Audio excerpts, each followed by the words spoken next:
Morning, everybody. Nice cold morning outside. Not sure on the temperatures, but I can see my breath. The 7300Es in full cycle. You can slightly, if you look at the tree behind the stack, you can see the heat waves coming out. She's burning nice and clean. Let's go see what's going on out here. Do a little walkthrough. Haven't done a video in a while. Burning nice and clean. Let's go to the back of the boiler here. There's the back of my boiler. I'm using all Taco E pumps. For anyone that's interested, I haven't had any issues with them yet this year. Everything turned out pretty good. A lot of people were asking me about these probes right here.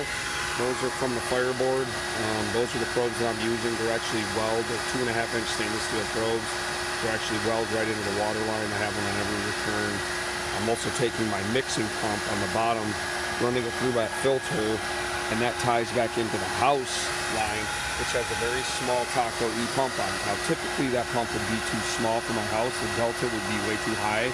But with that mixing pump tying back in before it goes back in, I have great return times. As a matter of fact, I put a probe before mix and after mix so I can see the difference. And there's about a 15 to 20 degree difference. Water will come back at 150 and mix back in the tank at 170. So it works great. It allows me to use a smaller pump instead of using a big Grundfos on the house. So there's the back of the stove. Everything's working great. Except for I keep getting this white shit in my filter. I don't know if you guys can see that. About every 2 weeks I gotta flip and change that coagulated junk out. I don't know what the deal is. I've heard of a few other people having it. I haven't sent a sample in yet. I've just been cleaning the filter. I just think it's something in our water out here, some sort of reaction. There's my stack temp gauge right there. There's the probe from the stack. It's actually going right in above the heat exchanger. You can't get a better, it's not up in the stack chimney, that's right above the heat exchanger tubes. So, close that up. Let's go inside here, see what's going on. I'm running a 24 degree differential. I'm running 160 to 184, so she's pumping along pretty good right now. Stack temps are up at 412 degrees. This thing's just screaming on dry slabs. These slabs are just kicking ass for me. So let's see what's going on. Here we go. Pretty damn good fire going right there. So we're gonna get her loaded up for the day. That's what I got left after 12 hours last night. Typically what I'll do when I come out to something like this, I don't even disturb the coal bed that much. All I'm simply gonna do is move a few things around. I'm gonna get that big charred piece right over the nozzle. Maybe bang it down a little bit like that. Flip a few things around. And I don't look at that nice coal bed. Oh yeah, it's beautiful. I like to keep my coals away from the panels. You don't wanna bring your coal bed up above these panels because you'll warp your panels. There's no water behind those panels, so try to tell everybody to keep your coals. See how my coals are below that. My coal line's below those panels, so it works out very nice. So I get that big piece right over the panels there, and we're just gonna load right on top. All right, stove's loaded up for the day. That's what I'm loading for about 12 hours today. Should get up into the 30s today, so it's not gonna be too bad. That should last till about 8, 9 o'clock tonight. We'll load her up for the night. So overall, stove's doing great. Good gasification, strong gasification. Stove's been working great. I'm using this Fireboard system. A lot of people have been asking about that. This is actually another barbecue deal or whatever, but it's a pretty nice deal. It's got this magnetic housing, so it sits right on the stove, which I like. It handles up to 6 probes. I got everyone labeled as to what it goes in the back, exhaust gas temperatures, house return. I ran everything through this little pop out here I put in along the side of the stove. I took the side panel off and then hooked up all the weld probes that I just showed you earlier in the video in the back. It's wireless, so it connects with that router up there. I ran an Ethernet cord from the house. It's actually nice because now I got Wi-Fi out at all my buildings a lot better because I hooked a Nighthawk up, a Netgear Nighthawk. Works great. Stove's rumbling along.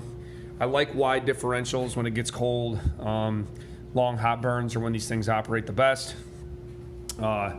Everything's been working out great. I'll stand back so you guys can get a look. Yeah, everything's been going great, man. Really enjoying this room as the going into my second year now. I just bring a basket up at a time. When it gets real cold, I may bring 2 up at a time, but I just bring a basket up at a time. I'll shuck the snow off of it, and it lets everything air dry all year. I do stage some baskets now underneath another canopy down below. I have some extra storage, so I'm able to keep them dry, and I just bring one up at a time. A basket like this will typically last me about a week. We're heating 7,000 square feet on this unit.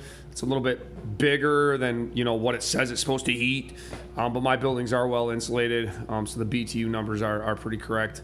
I think this stove is sized right here. It's able to still work. These gasification stoves, they want to work. They want to work. They don't like to sit idle. They work the best when they run hard and run often. And this stove, on a little bit oversized system, is being able to work. Will I have to load it 3 times a day if it gets -40? Probably. Other than that, I would rather load my stove 3 times a day 5% of the year than have it idle 95% of the year, if that makes sense. Got my little tool rack over here, a little dustpan, some cleaner. I like to keep my stuff pretty nifty. Buddy at work made me this drip pan. It's got a couple magnets on it, works pretty slick. The gasification boilers, you always will get some more condensation out the door because the main fire is not up in the firebox, it's down below in the gasification chamber. So I don't typically do this, but you can open this. Not going to be able to see much, but what you can see, Crown uses this blast plate, and what you can see is strong gasification back there. This keeps the heat off the door. There's no sight glass on this unit. Sight glasses are nice because you can see gasification. The difference is this door will never warp. This door is cool to the touch, absolutely cool to the touch, 100%. I like these insulated outer covers on both these doors. Again, keeps the moisture off the door frame. So overall, just want to do a check-in with everybody. Everything's going good on the system this year. Thanks.